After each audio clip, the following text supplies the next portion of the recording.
우리를 생명 다해 사랑하시는 하나님 아버지, 오늘도 주님께서 우리를 사랑하셔서 주님을 만날 수 있는 자리로 인도하여 주시고 우리로 하여금 주님을 사랑합니다라고 고백할 수 있는 귀한 시간 주시니 감사합니다. 이 시간도 하나님 앞에 나아옴이 우리에게 짐이 되거나 의무가 되는 것이 아니요 기쁨이 되고 감사가 되고 영광이 되게 하여 주시옵소서. 영으로 임재하시는 그 주님의 임재 앞에 주님의 몸된 교회로서 우리가 모였습니다.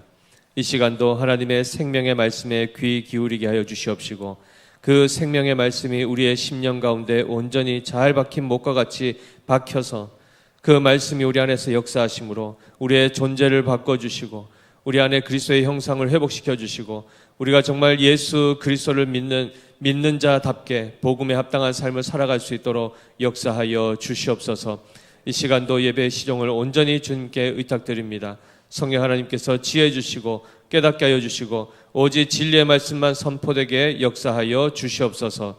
그렇게 인도하여 주실 주님께 감사드리오며 살아계신 우리 구주 예수 그리스도 이름으로 기도드리옵나이다. 아멘. 아멘. 오늘 저녁 우리에게 주시는 하나님의 생명의 말씀은 마태복음 4장 12절에서 17절까지의 말씀입니다.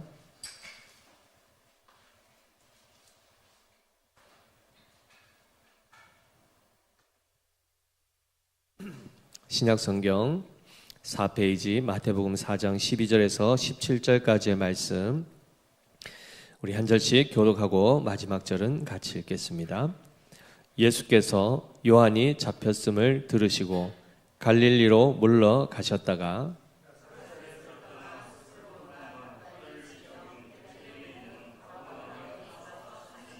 이는 선지자 이사야를 통하여 하신 말씀을 이루려 하심이라. 일러스되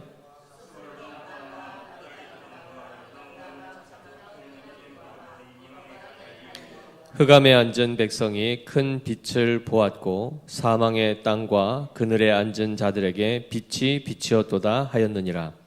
이때부터 예수께서 비로소 전파하여 이르시되 회개하라, 천국이 가까이 왔느니라 하시더라. 아멘. 아멘. 샬롬. 오늘의 이 말씀, 특별히 4장의 1절부터 우리 11절까지의 말씀을 우리가 지난주에 함께 살펴보았는데요. 예수님께서 세례 요한에게 의하여 세례를 받으시죠. 받으시고 나서 그 다음에 성령의 충만함을 입으십니다. 그리고 나서 그 성령의 인도함을 따라 어디로 가십니까? 광야로 들어가십니다. 그리하여 마치 구약의 출애굽한 이스라엘 백성이 40년 동안 광야에서 그 힘든 그 시련의 시간들을 보낸 것처럼 예수님께서 마치 40년을 40일로 그대로 적용하셔서 거기서 마귀에게 시험을 받으십니다. 그런데 그 장면에서 예수님은 모든 마귀의 시험을 어떻게 하시죠? 이기십니다. 말씀으로만 이기십니다. 오직 말씀만으로 그 모든 것을 이기셨는데요. 실제로 이 사단이 유혹했던 그 유혹의 본질은 첫사람 아담과 하와, 그들에게 사단이 유혹했던 그 내용이 그대로 담겨 있습니다. 창세기 3장 6절에 보시면 선악을 알게 하는 나무 그 열매를 먹는 것에 대해서 하나님은 금하셨죠. 그런데 사단이 뱀의 모양으로 해서 이제 나타나지 않습니까? 먹어도 절대 죽지 않을 것이다 라는 이 이야기를 듣자 3장 6절에 이렇게 말합니다. 여자가 그 나무를 본즉 먹음직도 하고 보암직도 하고 지혜롭게 할 만큼 탐스럽기도 한 나무인지라. 여자가 그 열매를 따먹고 자기와 함께 있는 남편에게 또 주매 그도 먹은지라. 이렇게 되어 있죠. 먹음직도 보암직도 지혜롭게 할 만큼 탐스럽기도 한 나무. 자, 이 부분에 있어서 요한 1서 2장 16절에는 이는 세상에 있는 모든 것이 육신의 정욕, 안목의 정욕, 이생의 자랑이니 다 아버지께로부터 온 것이 아니요 세상으로부터 온 것이라 라고 얘기하여서 창세기 3장 6절 말씀의 그 실체가 바로 육신의 정욕, 즉 보암직도, 먹음직도 그리고 지혜롭게 할 만큼 탐스럽기도 한 것, 안목의 정욕과 이생의 자랑들, 이것으로 다 점철되어 있는 것들입니다. 그것에 우리는 다 넘어가죠. 천하를 준다고 하면은 예수도 버릴 수 있는 자들입니다. 우리는 우리의 부패한 본성이 늘 그렇게 해왔던 것이죠. 그런데 예수님께서 하나님의 말씀만으로만 그 모든 이 육신의 정욕, 안목의 정욕, 이생의 자랑을 다 거부하시죠. 물리치십니다. 그리고 본질적으로 자신께서 하나님의 아들 되심을 다른 것으로 증명하지 않으시고 하나님의 음성을 통하여 이는 내 사랑하는 아들이요 내 기뻐하는 자라라는 그 말씀만으로 그것을 붙들고 예수님은 다 이기십니다. 아멘이시죠. 따라서 그 차원에서 예수님이 세례를 받으시고 사단의 시험을 이기신 다음에 그 다음에 오늘 본문에서 공식적으로 이제 공적인 사역을 시작하신 장면이 바로 4장 12절 말씀입니다. 자, 이때 보시면 12절 말씀에 예수께서 요한이 잡혔음을 들으시고 갈릴리로 물러가셨다가 라고 되어 있습니다. 자, 여기서 예수님이 소식을 하나 듣죠. 무슨 소식입니까? 여기서 얘기하는 요한이 누구지요? 세례자 요한입니다. 아직 제자들을 세우시기 전이죠. 세례자 요한이 잡혔다는 소식을 듣습니다. 세례 요한이 누구에게 잡혔을까요? 나는 안 잡아갔는데요. 네, 마태복음 14장 3절에 보시면 3절 4절에 전에 헤롯이 그 동생 빌립의 아내 헤로디아의 일로 요한을 잡아 결박하여 옥에 가두었으니 이는 요한이 헤롯에게 말하되 당신이 그 여자를 차지한 것이 옳지 않다 하였음이라 라고 되어 있습니다. 이 헤롯이 바로 이스라엘의 왕 아닙니까? 그 왕이 자기의 친동생 빌립 또한 분봉왕이었습니다. 갈릴리 지역을 다스렸던 그 왕인데 그 동생의 아내를 빼앗은 겁니다. 그리고 자기의 아내로 삼아버린 겁니다. 이 일로 인해서 이 세례 요한이 그것을 지적했죠. 정죄했습니다. 당신이 행한 것은 옳지 않은 것입니다 라고 하자 어떻게 됐죠? 잡아다 가둬 넣어버린 겁니다. 한마디로 조용히 해라 이겁니다. 그냥 조용히 하고 있어라. 못 본 척 해라. 눈 감아라 이겁니다. 그렇게 해서 지금 이 세례 요한이 감옥에 들어갔다는, 자, 세례 요한이 범법을 했습니까? 거짓을 말했습니까? 진실을 왜곡했습니까? 아니지 않습니까? 하나님의 말씀에 근거하여 이스라엘을 다스리는 왕이 하나님의 말씀을 떠난 것에 대해서 그것이 잘못되었다라고 이야기한 것 아닙니까? 세례 요한의 제일 특징이 뭐였습니까? 그의 사역에 있어서 회개하라, 천국이 가까웠느니라 하면서 물세례를 베풀었던 사역을 누구에게 적용한 겁니까? 이스라엘 왕에게까지. 그래서 그것을 했더니 왕이 자기의 권력을 가지고 세례 요한을 집어넣은 겁니다. 자, 어찌 보면 그냥 하나의 세례 요한에게 비참한 일이 발생했다라고 생각할 수 있고 억울한 일을 당했다라고 생각할 수 있지만 구속사적으로 보면 이제 세례 요한의 사역이 구원 역사에서 끝이 나고 이제 뒤안길로 사라지게 되죠. 그리고 나서 본격적으로 누구의 사역이 시작된다는 겁니까? 예수 그리스도의 사역이 이제 본격화된다는 것을 말씀합니다. 그래서 요한복음 3장 30절에는 세례 요한이 제자들에게 이렇게 말합니다. 그는 흥하여야 하겠고 나는 쇠하여야 하리라 하니라 라고 되어 있습니다. 자기의 직무를 정확하게 알고 있었죠. 그리고 세례 요한이 나중에는 어떻게 됩니까? 참수당하여, 즉 목배임을 당해서 순교를 당하게 됩니다. 몇 살 때 당하죠? 젊은 나이에 당하죠. 예수님하고 이 세례 요한은 6개월밖에 차이 안 납니다. 거의 30이 됐을 때, 20대 후반 30대 초 이 어간에 목배임을 당해서 죽습니다. 얼마나 안타깝고 얼마나 아쉬웠고 얼마나 억울하고 분통이 터지는 일이겠습니까? 그런데 하나님의 관점에서 보면 어떻습니까? 그는 그의 사명을 온전히 완수하고 하나님 앞으로 부름을 받는 것입니다. 그래서 하나님의 관점으로 보지 않으면 이 모든 세상의 역사들은 그저 억울함과 하나님 도대체 뭐하고 계시는가? 하나님 정말 공의로우신 게 맞는가? 이런 차원에서 불만을 표할 뿐이지 하나님의 섭리의 손길을 이해하지 못하게 되죠. 그런데 우리는 누구입니까? 그리스도인 아니겠습니까? 하나님의 자녀들 아닙니까? 우리가 세상을 바라보고 세상을 분별하고 판단하고 이해하는 관점은 철저하게 하나님의 지혜를 통한 영적 분별력으로 그것을 우리는 이해하고 판단하는 것입니다. 그런 차원에서 지금 세례 요한의 사역이 이제 마무리가 되고 예수 그리스도의 공적인 사역이 시작이 됩니다. 자, 그런데 오늘 보니까 예수님의 공적 사역이 시작되는 그 장소를 어디라고 얘기하고 있습니까? 어디지요? 네, 저를 보셔도 답이 안 나오죠. 13절입니다. 같이 읽어보겠습니다. 자, 12절부터 시작. 예수께서 요한이 잡혔음을 들으시고 어디로 가십니까? 갈릴리로 물러가셨다가 그 다음에요. 나사렛을 떠나 스불론과 납달리 지경 해변에 있는 가버나움에 가서 사시니라고 되어 있습니다. 자, 이 부분에 있어서도 우리가 이 모든 예수님의 행적은 구약의 선지자들의 예언을 성취하시는 그 내용으로서 애굽에 잡혀가셨던 것도 피하셨던 것도 뭐죠? 입애굽과 출애굽을 통하여 내 아들을 불렀다 함을 이루리 하셨고 나사렛이란 동네로 가신 이유도 뭐죠? 그 이삭의 줄기에서 싹이 나리라 했던 바로 그 나지르란 단어 그리고 나시린이라고 했던 그 단어에서 파생되었던 이 나사렛 같은 어근이라 했죠, 그죠? 그래서 거기에서부터 왕이 날 것, 다윗의 후손이 날 것을 말씀하신 것을 성취하시기 위해서 나사렛이라는 곳으로 올라가셔서 거기서 사십니다. 어린 시절을. 그래서 출생은 어디서 하셨습니까? 예루살렘 베들레헴에서 사시죠, 그죠? 그러나 실제적인 거주는 나사렛에서 하십니다. 그래서 거기가 본 고향이 되시는데 나사렛은 갈릴리 지역이지요. 그래서 이스라엘 지역도 지도를 이렇게 보시면 세로로 길쭉하게 되어 있습니다. 거기를 3등분 하시면 아래쪽이 유대 땅이고 가운데가 사마리아 지역, 위쪽이 갈릴리 지역입니다.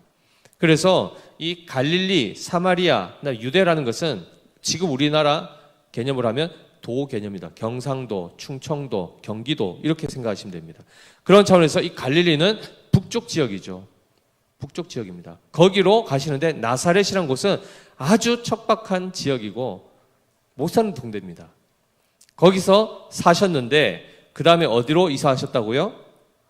스불론과 납달리 지경 해변에 있는 가버나움에 가서 사시니 하여서 이 가버나움은 그래도 번화했던 도시였습니다. 거기를 제2의 고향으로 하여 지금 본격적으로 공생애가 시작되는 이 30세쯤 됐을 때 엄밀히 얘기하면 20대 후반부터 해서 30초까지 해서 예수님이 공생애를 감당하신 3년의 사역을 여기서부터 이제 본격적으로 시작을 하십니다. 자, 그런 가운데에 이 가버나움이라는 이 단어, 이 지명의 뜻은 위로의 마을, 그런 뜻이 됩니다. 그래서 이곳에서 예수님의 본격적인 긍휼의 사역이 시작이 되고 이스라엘 백성을 위로하시는 위로자로 오시는 내 백성을 위로하라 하셨던 바로 구약 성경에 나타났던 하나님의 그 명령이 여기서부터 실현이 됩니다. 자, 그런데 특별히 이 스불론과 납달리 지경이라고 되어 있는데 이 스불론이 무엇인지 혹시 아십니까? 스불론 하면은 제일 먼저 뭐가 떠올라야 될까요? 자, 루벤 하면 누가 떠오릅니까? 예, 야곱의 첫째 아들. 그렇죠. 유다 하면은 넷째 아들. 요셉 하면 11번째 아들. 베냐민 막내 아들. 자, 스불론 가가 누구고? 스불론이 누굴까요? 스불론의 뜻 자체가 후한 선물이란 뜻으로 창세기 30장 20절에 잘 나와 있는데요. 야곱의 첫째 부인이 누굽니까? 레아지요, 그죠? 원래 라헬을 사랑했지만 레아를 먼저 아내로 얻게 되었을 때 레아가 총 6명의 아들을 낳았는데 막내 아들이 바로 스불론입니다. 그래서 이 스불론이 야곱의 전체 12아들 중에는 10번째 아들입니다. 그런데 바로 이 스불론이 바로 어디에 살고 있었냐? 갈릴리 북서부 쪽, 우리나라로 얘기하면 인천 지역 쪽에 사는 겁니다. 자, 그 다음에 납달리는 누굴까요? 라헬의 여종 빌하가 낳은 둘째 아들입니다. 야곱으로 보면은 여섯 번째 아들인데 바로 이 납달리는 씨름하다, 경쟁하다 이런 뜻입니다. 한마디로 언니 레아가 아들 4명을 줄줄이 낳으니까 자기는 아이를 낳지 못하고 너무 막 조급해지고 시기가 나죠. 그래서 결국은 자기의 여종 빌하를 통해서 아들을 낳습니다. 단과 납달리를 낳는데 이 납달리가 바로 둘째가 태어나면서부터 그 이름을 뭐라고 했죠? 내가 언니와 경쟁해서 겨루어서 이겼다라는 이름을 여기 납달리라는 이름에 두었는데, 그 납달리가 어디에 살았는가? 경기도 북쪽 위에 의정부 이런 데 살았다 생각하시면 됩니다. 그러니까 38선으로 보면 38선 최접경 지역에 스불론과 납달리가 이렇게 두 지파가 포진해서 살았던 겁니다. 자, 그러면 이 지역의 특징이 어떻겠습니까?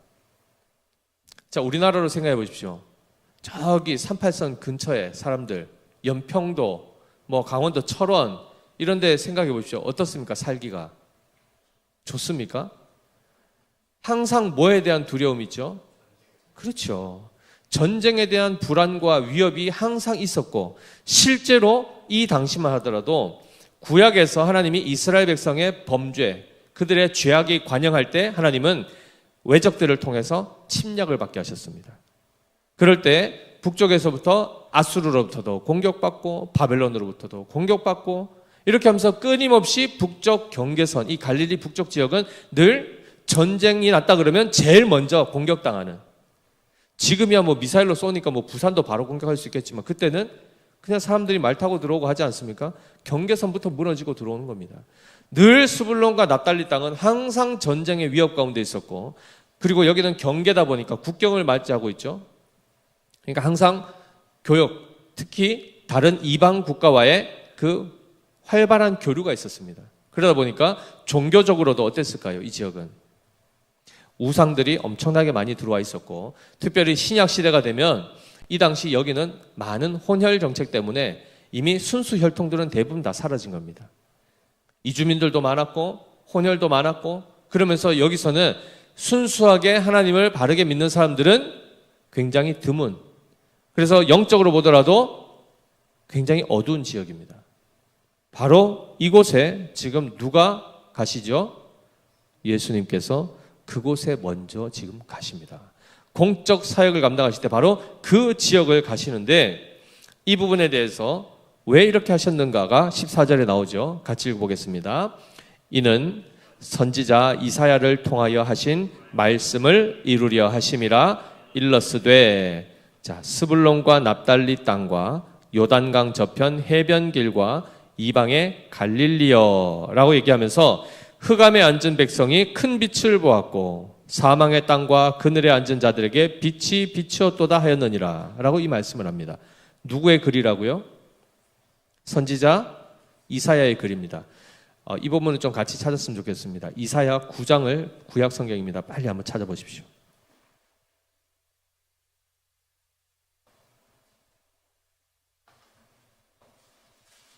이사야서 9장 1절, 2절 말씀인데요.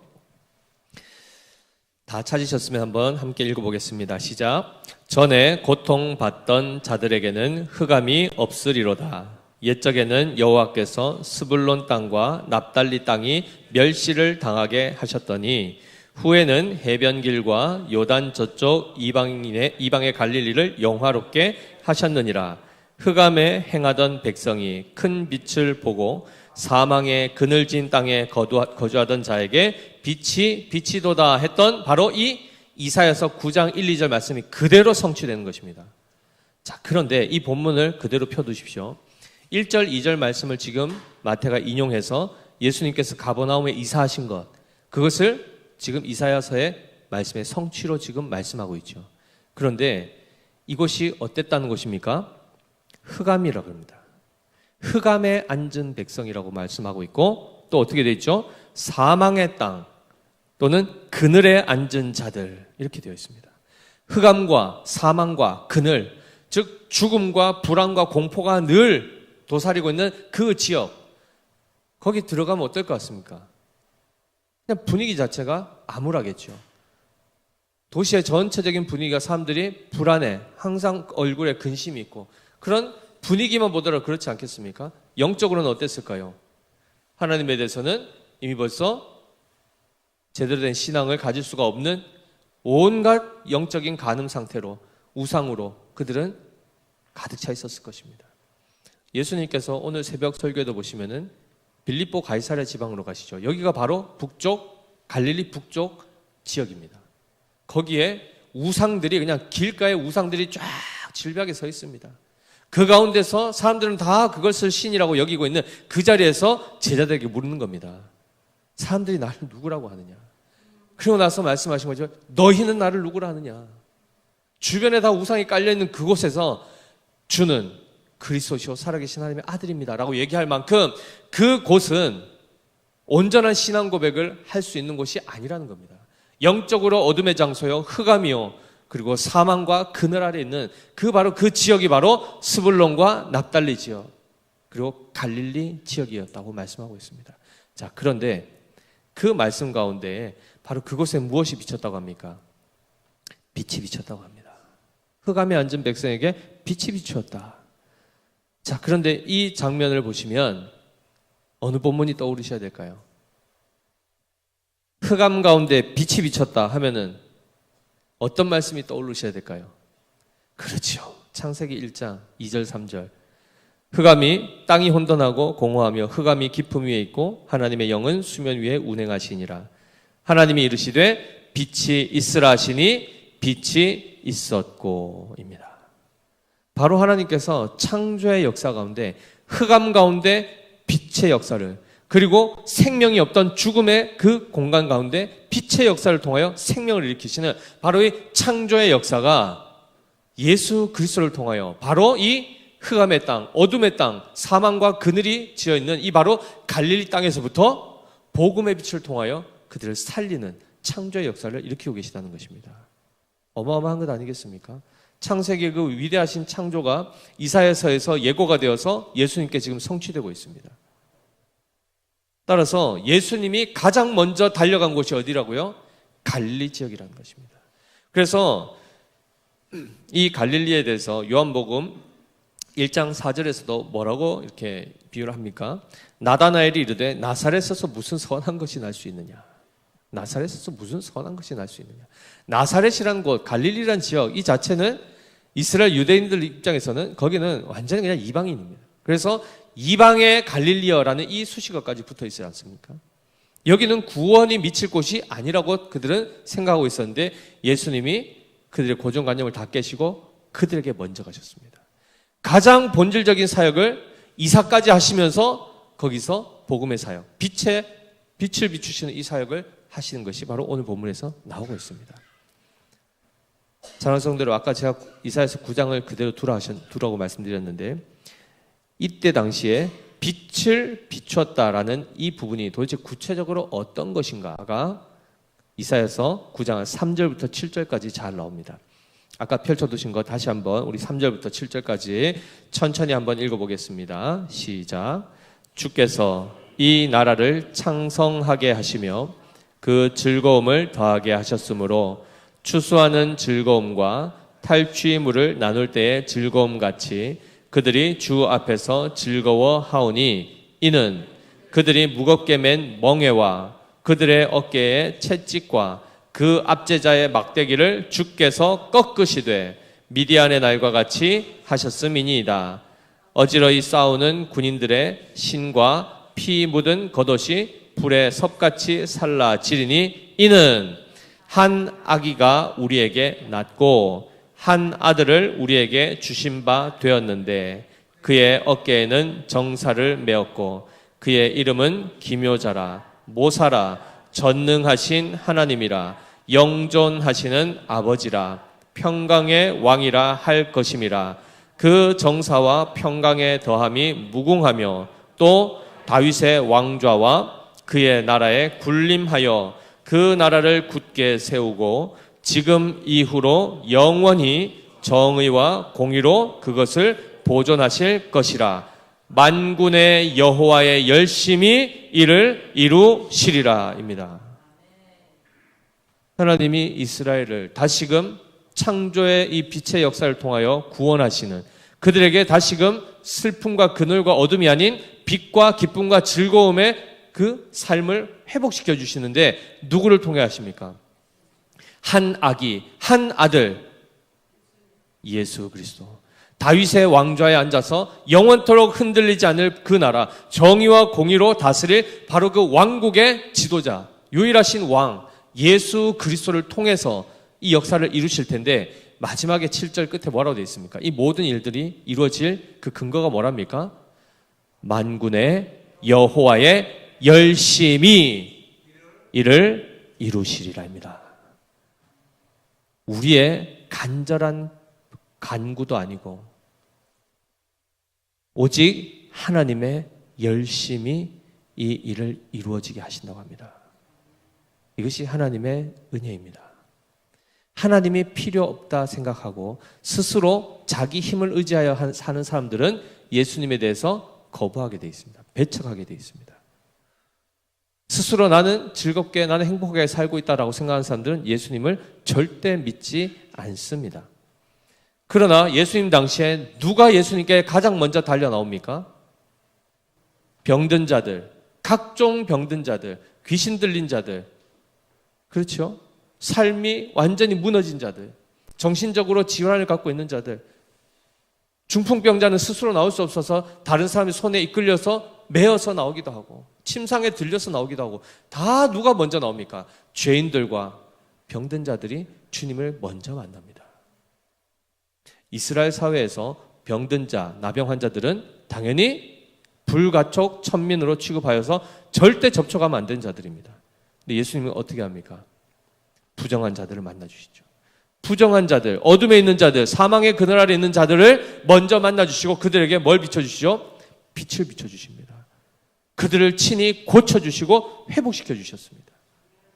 따라서 스스로 잘 산다 생각하는 사람들, 스스로 나는 의롭다라고 생각하는 사람들, 그들은 주님을 만날 길이 없습니다. 주님이 다가오셔도 어떻게 하죠? 배척하죠. 그래서 잘 보십시오.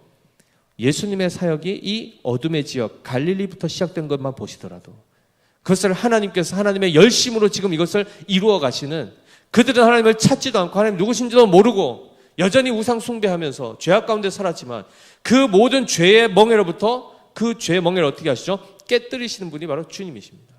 그 결박을 푸시고 거기서 건져내시는 것은 철저히 하나님의 선택이요 하나님의 작정 안에 있는 계획입니다. 그 은혜로 말미암아 오히려 의인들보다 죄인들이 먼저 구원함에 이르는 것을 우리는 보게 됩니다. 마태복음 21장 31절에 가보시면 아버지가 명령을 하시는데 아들이 둘이 있습니다. 탕자의 비유와는 다른 비유이죠. 밭에 가서 일을 해라 했더니 큰아들은 네 갔다 오겠습니다 해놓고는 안 갔습니다. 둘째 아들은 가기 싫은데요 했다가 나중에 뉘우치고 갔습니다. 자, 이 이야기를 하면서 31절 같이 한번 읽어볼까요? 마태복음 21장 31절에 어떻게 되어 있는지. 네, 시작. 그들 중에 누가 아버지의 뜻대로 하였느냐? 이르되 둘째 아들이니이다. 예수께서 그들에게 이르시되 내가 진실로 너희에게 이르노니 세리들과 창녀들이 너희보다 먼저 하나님의 나라에 들어가리라 라고 되어 있습니다. 이게 무슨 말씀인가? 이들에게 있어서 첫째 아들은 누굴까요? 첫째 아들이 누굽니까? 둘째 아들이 누구였습니까? 지금 세리와 창기들, 그죠? 한마디로 세리와 창녀들, 이스라엘의 입장에서 보면 절대 구원을 받을 수 없는 이방인과 같이 여겼던 개들처럼 취급했던 그들이 둘째 아들입니다. 한마디로 이방인을 두고 둘째 아들이라고 표현했고, 첫째 아들은 누굴까요? 스스로 의롭다 여기는 유대인들입니다. 정통 유대인들. 자기들은 오히려 말씀에 순종한다 하면서 실제로는 말씀을 어기고 있는데 오히려 이방인들이, 죄인들이 어떻게 합니까? 예수님의 말씀 앞에 그들이 뉘우치고, 처음에는 거부했죠. 불순종했습니다. 그러나 다시 그들이 뉘우치고 먼저 돌아오는 바람에 누가 먼저 들어간다고요?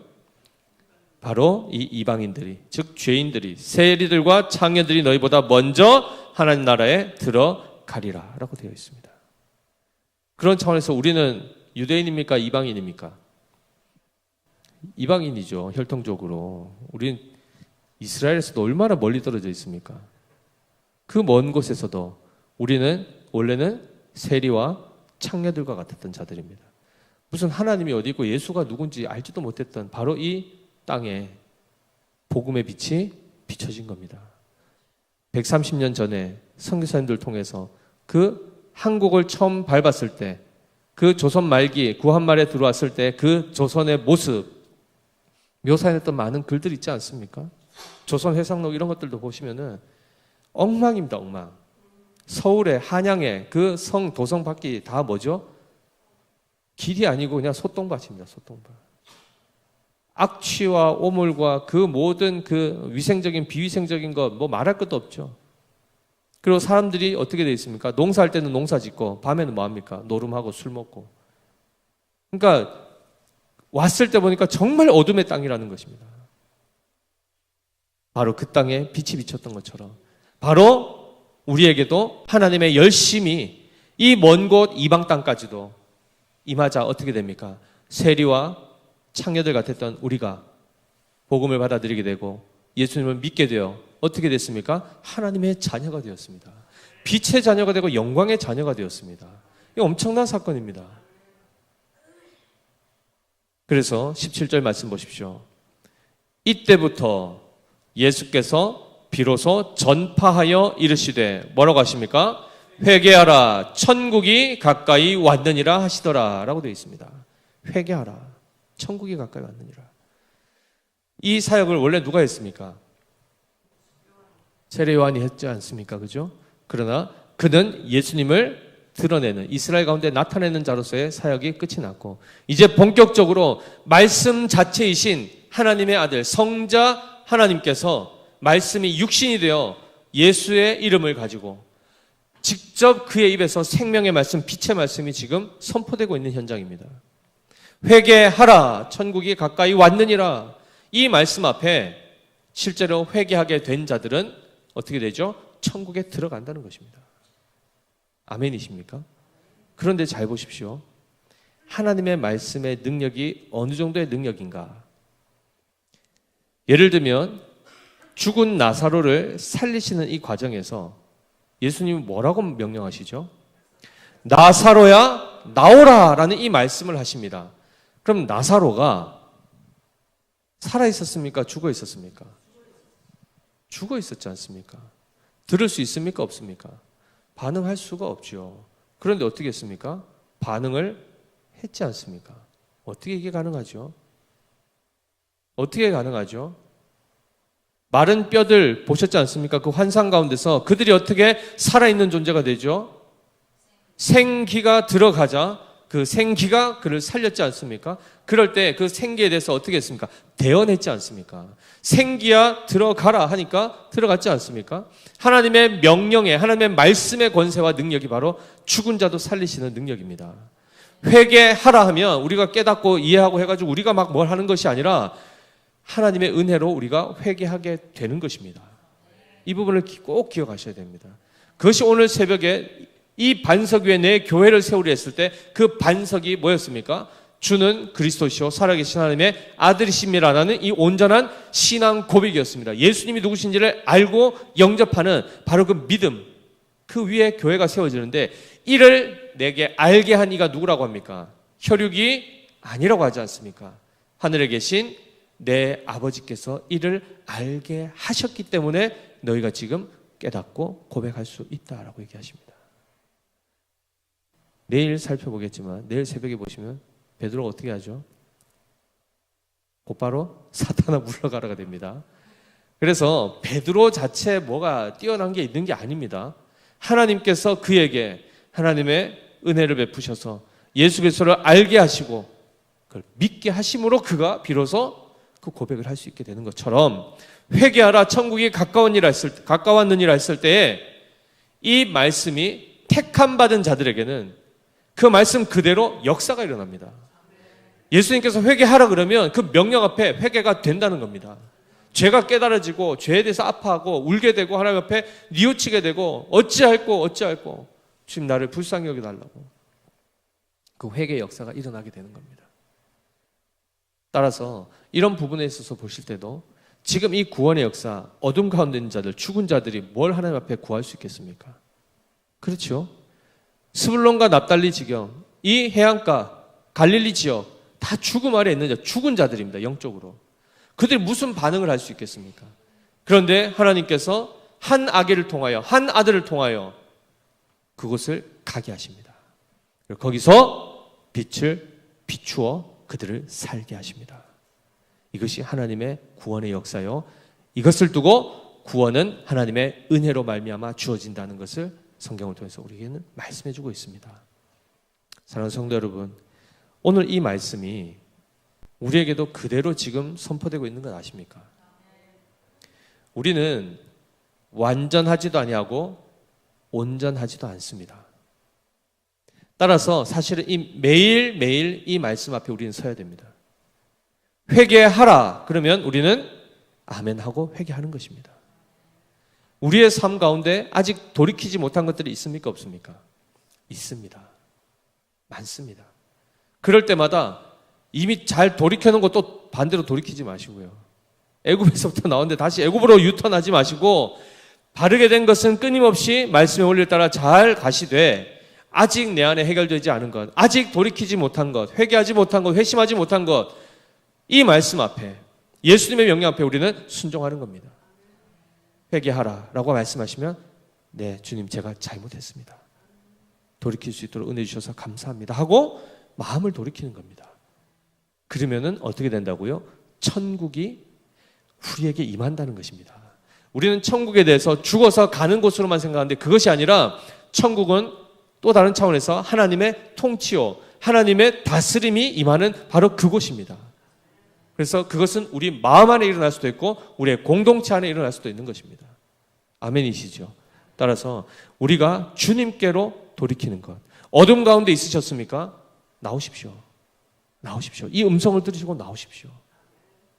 그늘 가운데 있습니까? 사망 가운데 있습니까? 영적인 침체 가운데 있습니까? 회개하라 말씀하시면 그 음성 듣고 아멘하고 나오는 겁니다. 그러면 바로 빛으로 나가는 것이요. 그때부터 하나님의 나라 안에서 다시금 참된 안식을 누리게 되는 것입니다. 아멘이시죠? 따라서 이 은혜가 하나님의 열심으로, 만군의 여호와의 열심으로 지금 이루어지고 있습니다. 그 하나님의 열심이 크실까요? 우리의 열심이 클까요? 하나님의 고집이 세실까요? 우리의 고집이 셀까요? 우리 고집도 만만치 않습니다. 오죽하면 하나님의 속성 가운데 오래 참으심이 있겠습니까? 한 말씀으로 하루 만에 엄청난 일을 일으키시는데도 우리 하나 회개시키시고 돌이키시고 온전하게 하시는데 얼마나 많은 시간을 지금 허비하고 계십니까? 우리도 만만치 않죠. 우리 고집 대단합니다. 그런데 우리는 기껏 고집을 부려봤자 길어야 100년입니다. 우리 하나님은요 영존하시지 않습니까? 하나님 101년째 고집 부리시면 우리는 뭐 두 손 들고 나와야 되죠. 그것이 은혜입니다. 하나님께서 하나님의 열심을 가지고 계심이 우리에게 은혜입니다. 하나님의 오래 참으심이 우리에게 구원이 됩니다. 아멘이시죠? 바로 그런 차원에서 오늘도 우리가 혹여나 우리의 삶이 갈리에 갇혀 있지 않은가, 스불론과 납달리 지역 안에서 정말 매일매일 전쟁 같은 그 하루하루를 살아가는 가운데 불안하며 염려하며 살지 않습니까? 그때 누가 오신다고요? 빛 대신 주님이 오신다는 겁니다. 그러면 어떻게 되죠? 해결된다는 것입니다. 아무리 변경 지역이든 아무리 오랫동안 그 뿌리가 깊든 관계없이 하나님은 역사를 일으키십니다. 이 하나님의 능력을 오늘도 붙드시고 하나님의 첫 사역이 어디에서 일어났는지, 그리고 그 사역이 지금 우리에게도 그대로 적용되고 있다는 사실을 기억하셔서 하나님의 열심 앞에 감사하시고, 그리고 오늘도 참된 회개를 통하여 하나님의 천국을 누리시는 우리 모두 되시기를 예수님 이름으로 축복합니다. 기도하겠습니다. 하나님 아버지, 참으로 은혜를 감사합니다. 땅이 혼돈하고 공허하며 흑암이 깊음 위에 있을 그때에 하나님이 빛을 창조하십니다. 이사야서에서 예고하셨던 바로 이 흑암에 앉은 백성들에게, 그 백성들이 큰 빛을 보게 될 것이고 사망의 그늘진 땅에 거주하던 자들에게도 빛이 비춰질 것을 말씀하셨습니다. 그 빛은 예수 그리스도이시고 그 주님의 말씀이 우리의 빛이 되는 줄 믿습니다. 오늘도 정말 이방 땅에서 이방의 갈릴리와 같았던 그런 우리에게도 주님의 빛이 비춰졌습니다. 만군의 여호와의 열심이 지금 이것을 이루고 계시는 줄 압니다. 하나님 아버지, 우리 안에 회개하라 천국이 가까웠느니라 이 말씀이 날마다 들려지게 하시고 그 말씀 귀 있는 자는 들어서 그 말씀 앞에 반응하게 하셔서 우리가 진정으로 어둠의 일들을 버리고 사망의 일들을 버리고 그늘진 곳에서부터 우리가 그 모든 삶에서 돌이켜 빛 대신 주님 안에 참된 평강과 천국을 누리며 살아갈 수 있도록 역사하여 주시고 우리를 구원하여 주시옵소서. 그렇게 선하게 인도하여 주실 주님께 감사드리며 살아계신 우리 구주 예수 그리스도 이름으로 기도드립니다. 아멘.